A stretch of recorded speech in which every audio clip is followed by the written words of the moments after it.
Good morning, everyone.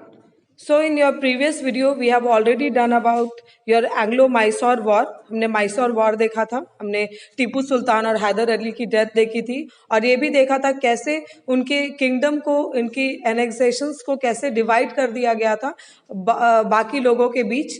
जैसे कुछ parts को निज़ाम्स को दे दिया गया था, कुछ पार्ट्स में वोडियार्ड फैमिली को रिस्टोर किया गया था, and they all accepted the subsidiary alliance. Now what is subsidiary alliance? You know that very well. So today we'll be reading about the Marathas. Another very important topic in your history is your Marathas. So let us start. The Third Battle of Panipat in 1761 dealt a decisive blow to Maratha power and exposed its seamy side. Now, what happened? Third Battle of Panipat, I've already explained you this in the first chapter. The video is already available, you can see. So in Third Battle of Panipat, what happened? That Maratha power was exposed. ठीक है, उनकी जो drawbacks थी, पहले Britishers को डर था मराठा से, because they saw Marathas as being one. उन्हें वो देख पाते थे दैट मराठाज में बहुत यूनिटी थी, and British feared unity. They always believed in the policy of divide and rule. Okay, so they feared unity, but after the third battle of Panipat, what happened? That now they had one thing was very clear to the Britishers, that जितना appear करता था मराठा में unity, उतना था नहीं. They were gradually losing their unity for the succession. वो सब आपस में लड़ना स्टार्ट कर दिए थे for succession of the throne. सारे जो मराठा रूलर्स थे, they wanted to become the Peshwa. They wanted to become the king. Now, the power struggle among the Maratha chiefs intensified after 1770s. The British took advantage of their disunity and interfered in their internal affairs, leading to 3 Anglo-Maratha wars between 1775 and 1818. So what happened? All the Marathas chief, they started fighting among themselves. Why? For the power. They wanted to become the Peshwa, and all these disunity was seen by the Britishers as a way to interfere in the internal matters of Marathas. Okay, so what happened was that British ये सारे disunity को देख पा रहे थे एक opportunity की तरह, जहां वो मराठास के इंटरनल अफेयर में इंटरफेयर करके और खुद का फायदा ले सके. They never wanted to settle down the dispute between Marathas. उन्हें ऐसा नहीं था कि वो एक मराठा चीफ बनाना चाहते थे, या they wanted somebody deserving to come to the throne. No, they wanted to break the Maratha Empire. Okay, because their goal was to bring entire India under their control. So this interference led to 3 Anglo-Maratha war from 1775 to 1718. Now let us see your first Anglo-Maratha war. The root cause of the first Anglo-Maratha war was the issue of succession to the throne of Peshwa. The Maratha chiefs united and defeated the British forces. So in the first Anglo-Maratha war, what happened? It was about the succession of the throne, but initially it was not that they trusted Britishers. So all the Maratha chiefs, they united, and they saw this war as a war against the Britishers, and they united and they defeated the British forces. However, British Governor General Warren Hastings sent an army contingent from Bengal to help the British forces.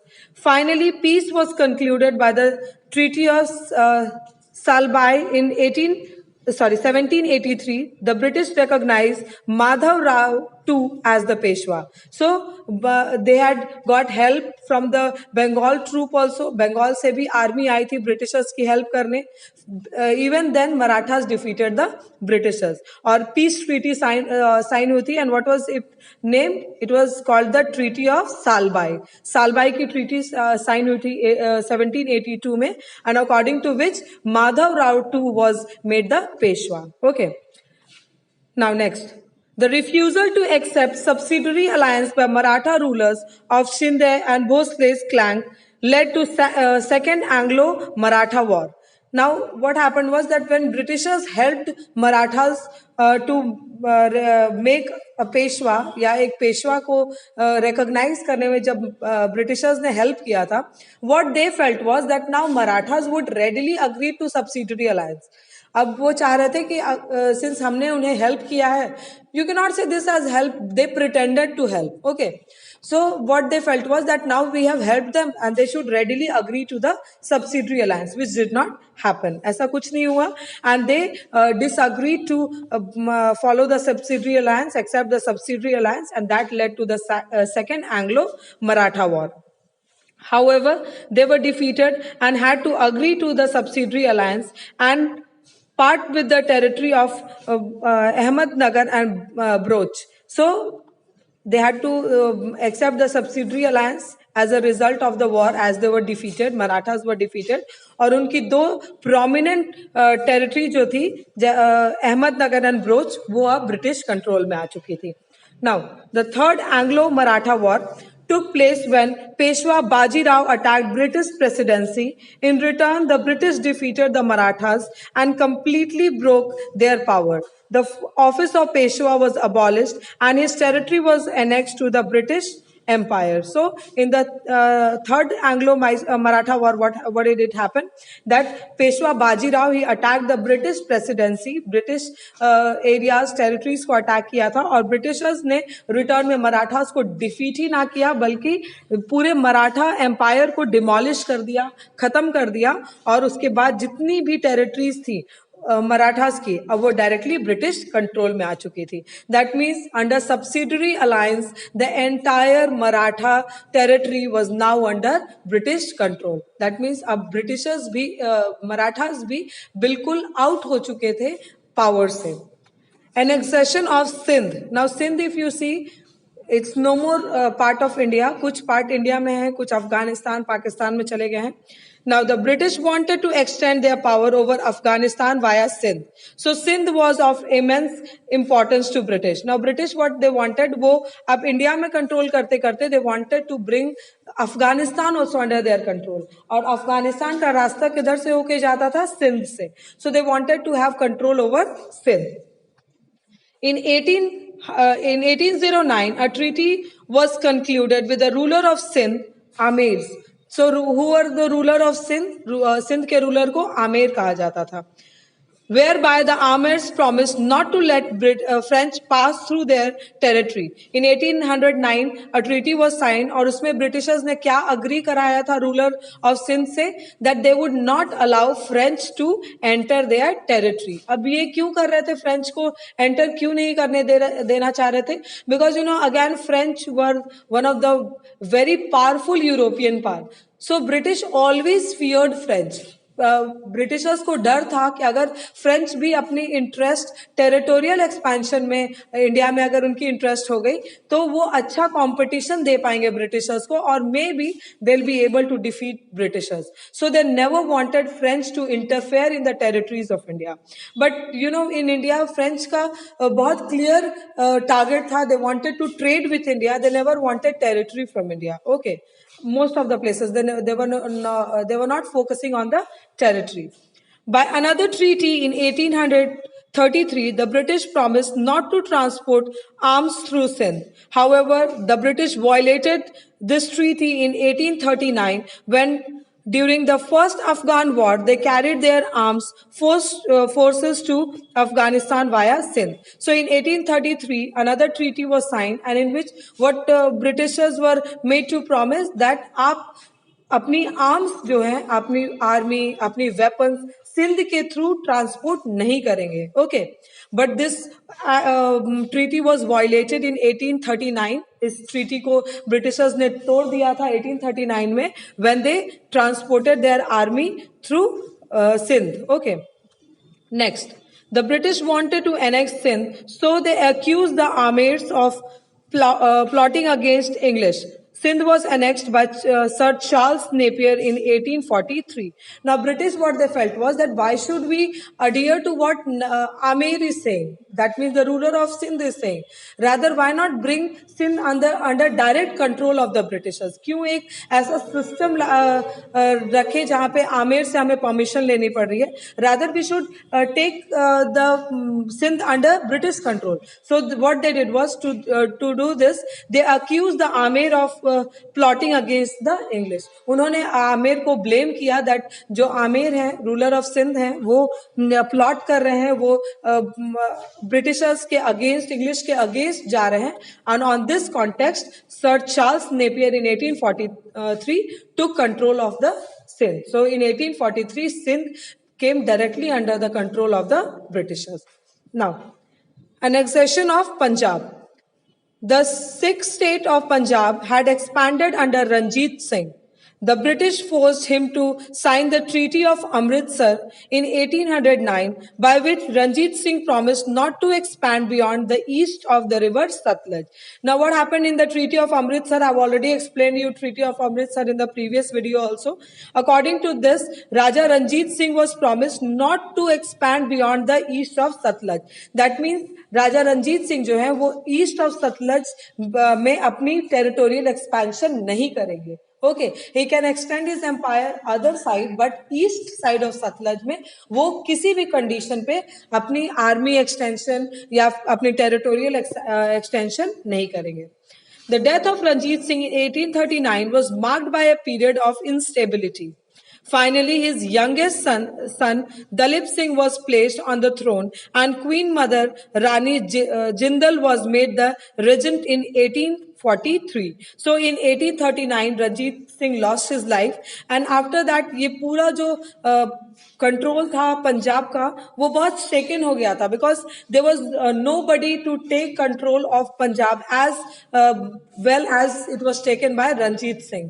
So, but his youngest son was placed on the throne. Dalip Singh was placed on the throne, and Rani Jindal was made the regent. That means she, regent is a condition जहाँ पे जो ruler होता है या तो वो बहुत young होगा या बहुत इनएफिशिएंट होगा, तो उनकी मदर या कोई भी एक पर्सन हेड करता है उनके बिहाफ पे. So she was made the regent.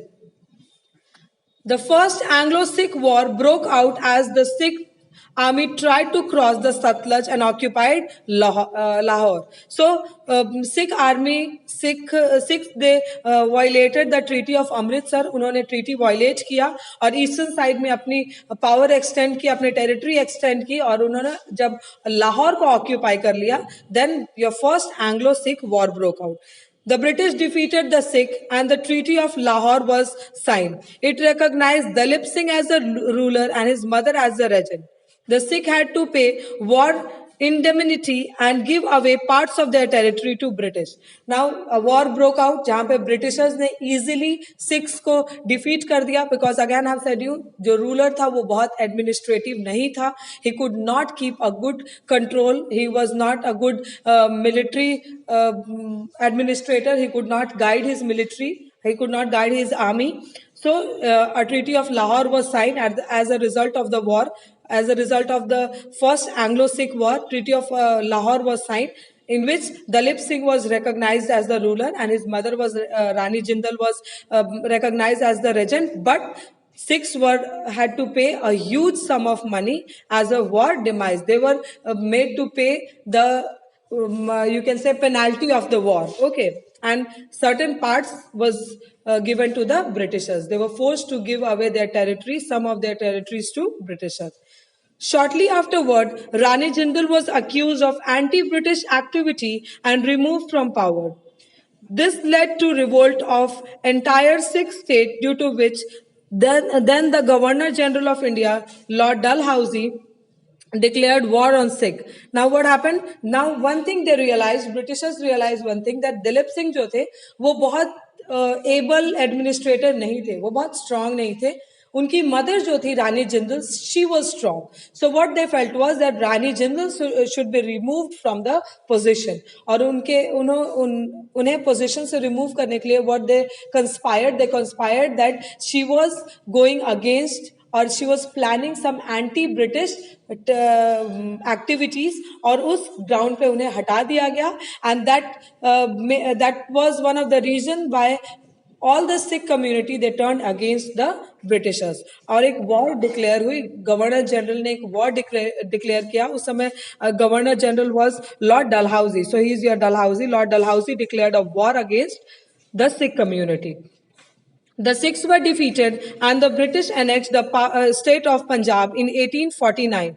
Dalip Singh was given pension and sent to England. So Sikhs were defeated in this, and Punjab was annexed in 1849. Now 1849 से पंजाब जो थी वो अब डायरेक्ट ब्रिटिश कंट्रोल में आ चुकी थी. दलीप सिंह को पेंशन दिया जाने लगा and he was sent to England. उन्हें इंडिया से हटा दिया गया.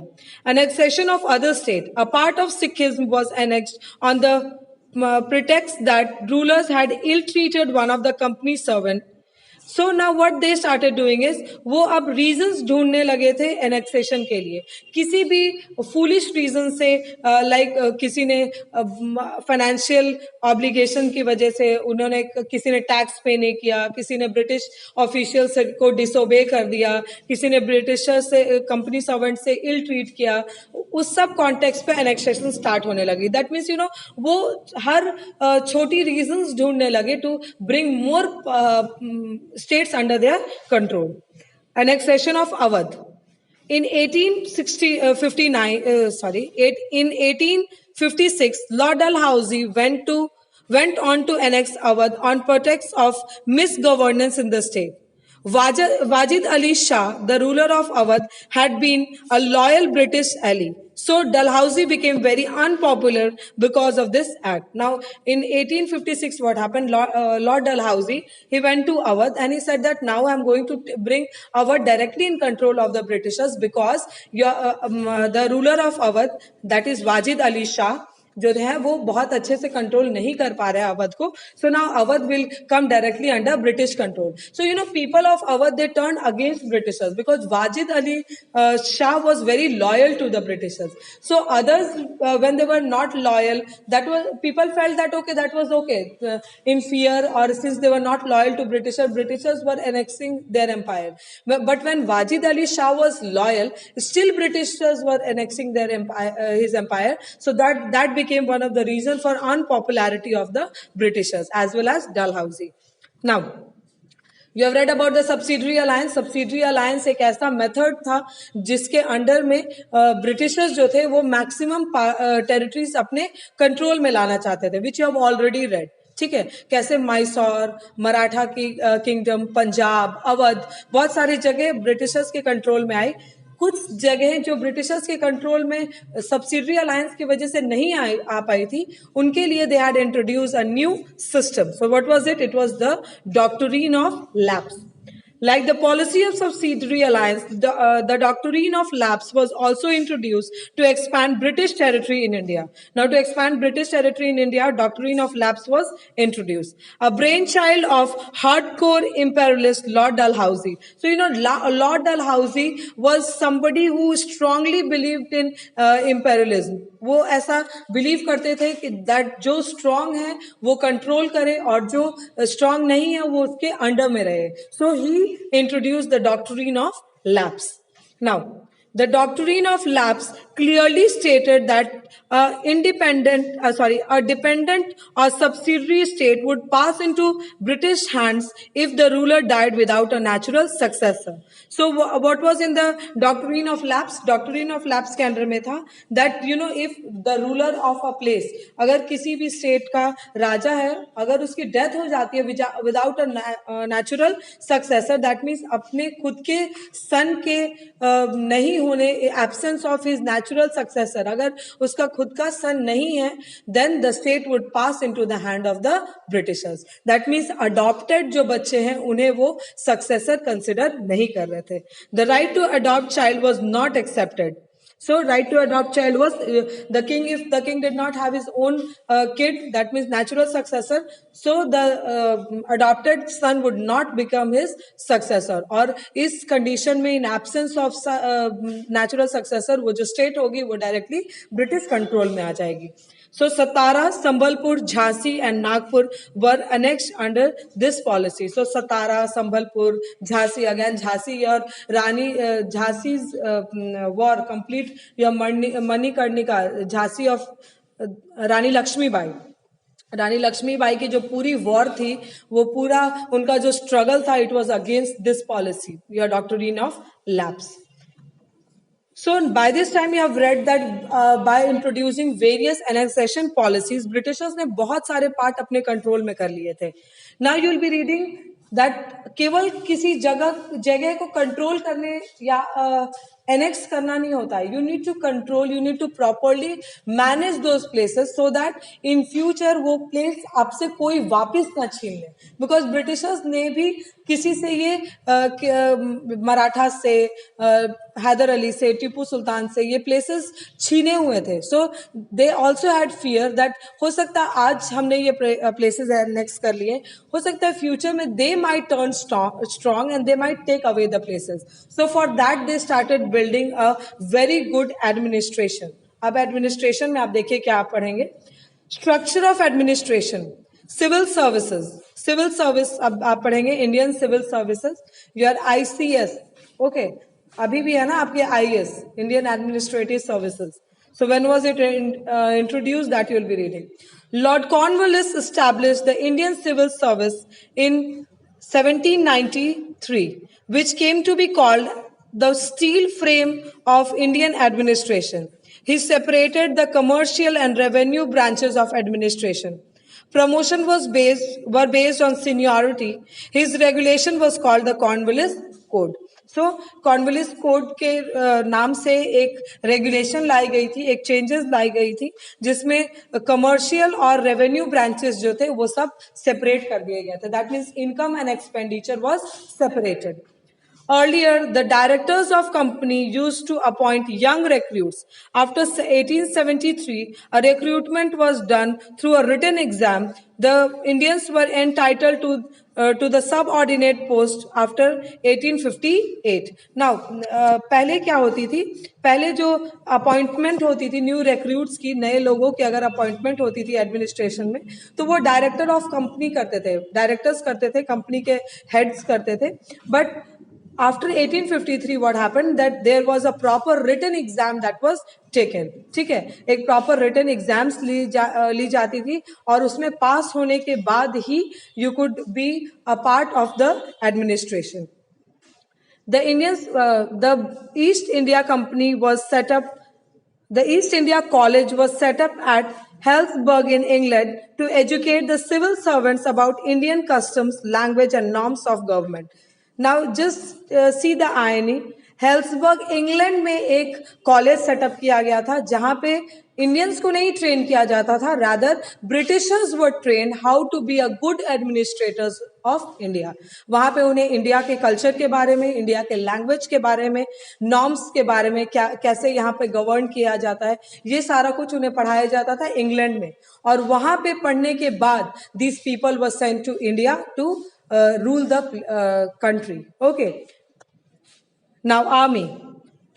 The army was an important instrument from defending, consolidating and extending the British rule in India. Now army played a very, very important role. Whichever part which they could not capture in a right way, उससे उन जगहों को ये military conquest से, army conquest से अपने control में ले आते थे. The recruitment of Indian sepoy took place at the time of Carnatic War. पहली बार इंडियन सिपॉयज मतलब सिपाही, ठीक है, सोल्जर्स, इंडियन सोल्जर्स की पहली बार रिक्रूटमेंट, पहली बार वो ब्रिटिश के लिए कब लड़ना शुरू किए थे? कार्नेटिक वॉर्स में. Most of the soldiers were Indian. They were trained to use latest arms and ammunition. However, though Indians formed the majority of the British army, they could not hold high position. In fact, an Indian soldier could not rise beyond the level of Subedar.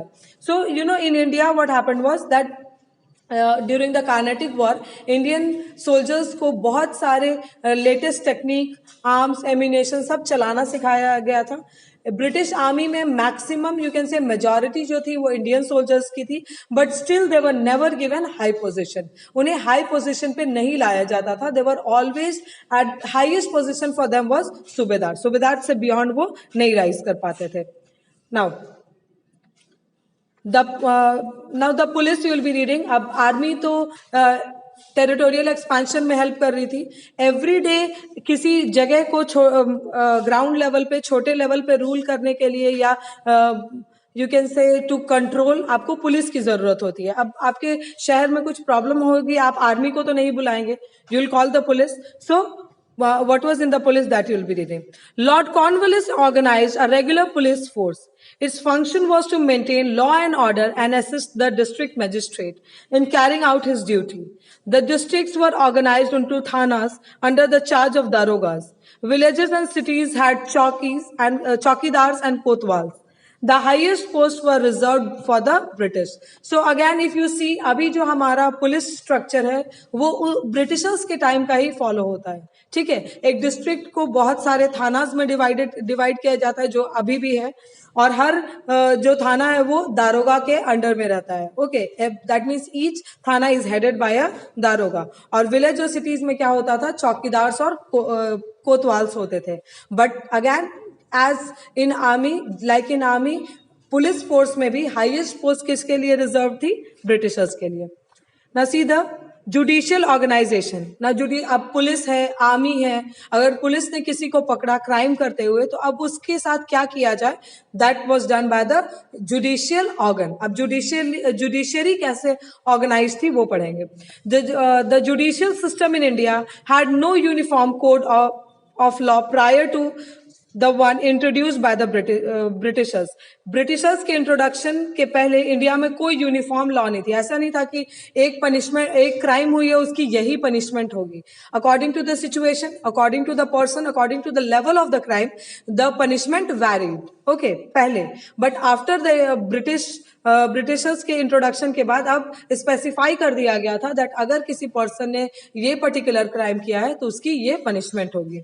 Cornwallis Code was introduced under which civil, criminal and commercial cases beside those pertaining to land revenue and policy system were covered. So civil, criminal, commercial cases सबको cover किया जाने लगा.